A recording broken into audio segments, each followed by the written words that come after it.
Hello, Mary Farias here with your 5 minutes is better than nothing of self-development. We're reading my book, How to Study Napoleon Hill's Think and Grow Rich. We're on page 61 of my book in the chapter called Desire, chapter 2. He says, there is one story in particular which I emphasized by giving it some new and dramatic coloring each time it was told. It was designed to plant in his mind the thought that his affliction was not a liability, but an asset of great value. Despite the fact that all the philosophy I had examined clearly indicated that every adversity brings with it the seed of an equivalent advantage, I must confess that I had not the slightest idea how this affliction could ever become an asset. However, I continued my practice of wrapping that philosophy in bedtime stories, hoping the time would come when he would find some plan by which his handicap could be made serve him some useful purpose. Reason told me plainly that there was no adequate compensation for the lack of ears and natural hearing equipment. Desire, backed by faith, pushed reason aside and inspired me to carry on. As I analyze the experience in retrospect, I can see now that my son's faith in me had much to do with the astounding results. He did not question anything I told him. I sold him on the idea that he had a distinct advantage over his older brother, and that this advantage would reflect itself in many ways. For example, the teachers in school would observe that he had no ears. And because of this, they would show him special attention and treat him with extraordinary kindness. They always did. His mother saw to that by visiting the teachers and arranging with them to give the child the extra attention necessary.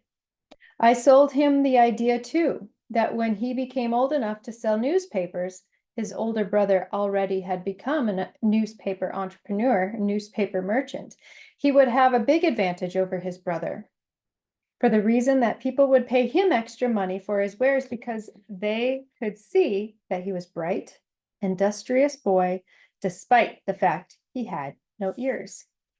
This is a great, great, great excerpt. Every adversity brings with it the seed of an equivalent advantage. Every single one of us goes through adversities throughout our lives all the time.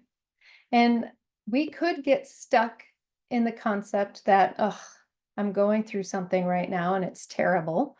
Or we could shift our perception and see and ask and wonder, what is the success or advantage of having to overcome this particular adversity? What am I supposed to learn in this particular instance? Why am I being presented with this? We had a discussion about this with our Magnet 30 members today, and we talked about the fact that we're not given adversities to test us or to punish us.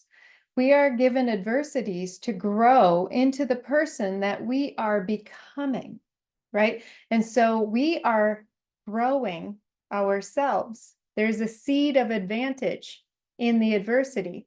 That seed of advantage is what is growing within us to become bigger, to grow into the person we're becoming. The other thing he talks about in this is the fact that our reason, his desire backed by faith, pushed his reason aside and inspired him to carry on. Reason is one of our intellectual faculties. And so many times we allow our reasoning capacity to be marred or to be colored by the programming that we have within our subconscious mind, rather than opening up our minds to new and better ideas. And what he's talking about here is that his desire, backed by faith that he would find the answer, pushed the reason aside, pushed aside all the evidence to the contrary, and allowed him to push forward. So we have to understand that our reasoning faculty can be faulty when we are allowing it to be persuaded by the programming and conditioning and paradigms, as Bob Proctor would call them, that we have instilled in our subconscious mind. So really open your mind up to seeing things in a new light.